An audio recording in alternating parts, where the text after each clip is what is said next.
What's up you guys, number 6 here, and today we are here to talk all about the brand new Psy melee weapon that was just released into Cold War and Warzone yesterday as a part of the Numbers event in Season 5 Reloaded.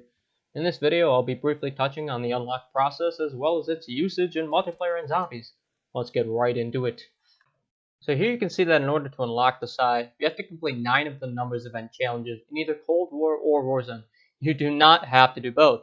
I went Cold War personally, but if you want to do the Warzone ones instead, all you have to do is listen to 9 different broadcasts about the map. The broadcasts are emitted via distinct trucks with an antenna on the bed. You just have to activate the button on the side, or if it's already activated, just get close enough to listen to it. So I'll put up some gameplay of me working on the unlock on stream in the background, but like I said earlier, the challenges are rather simple. The good news for Cold War is you get to choose between zombies and multiplayer for each individual challenge. This means you can do one challenge in multiplayer or different in zombies. For example, even though I played the 3 zoo matches for the first challenge, I didn't play a demolition match for the second. I did the zombies challenge instead. Additionally, if we look at this challenge, I only had 10,000 of the 25,000 score required after my 3 multiplayer matches on zoo, but when I went to zombies I needed only 15,000 essence, which means progress carries over between the 2 modes. This, however, is not true between the Cold War and Warzone challenges.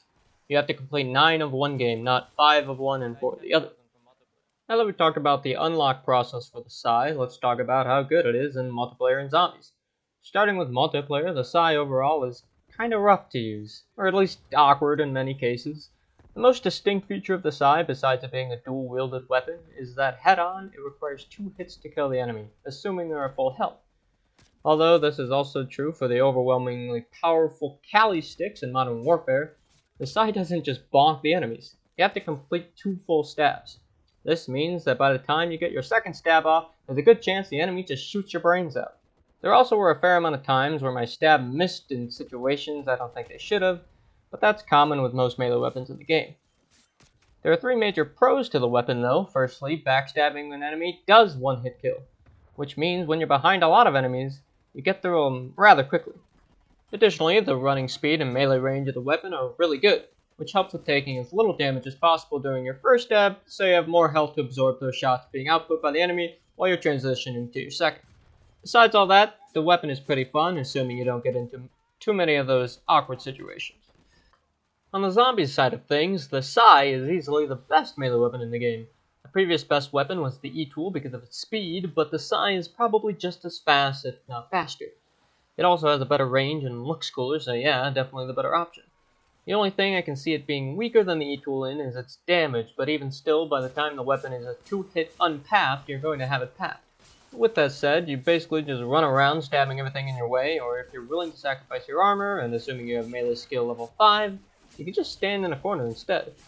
If you want to be completely untouchable though, you literally can be with the Tesla Stone Field upgrade. I mean, just look at this. In all seriousness though, there's not much else to say about it, it's really good. So yeah, that was basically my overview for the new Psy melee weapon. I know I didn't go too in-depth for the individual challenges on the Cold War side of things, but like I said, I don't think any of them really need explaining.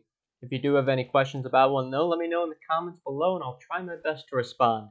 As far as weapon mastery camos go, you can get the Psy Dark Ether in one game of zombies just as you can any other melee weapon, since it A, only requires level 30 to access the last set of challenges rather than level 50, and B, only requires 750 kills and pap kills rather than 2,500 of those and headshots. There are 2 things I don't know about the weapon. Firstly, I don't know how good it is in Warzone, but you can usually determine that based off of its usage in multiplayer. The other thing I don't know is whether or not this weapon will be available forever. I'd imagine it would be, but if the Numbers event is like all the other events, it will eventually end and the rewards are then unable to be claimed. If that does happen though, they might release a secondary way to unlock the weapon? I'm not sure. Either way, I'd say it's worth your time to go unlock the weapon now, because regardless of how good it is, you can't deny it looks sick. That's it for the video. I hope you guys enjoyed, and I will see you in the next one. Peace.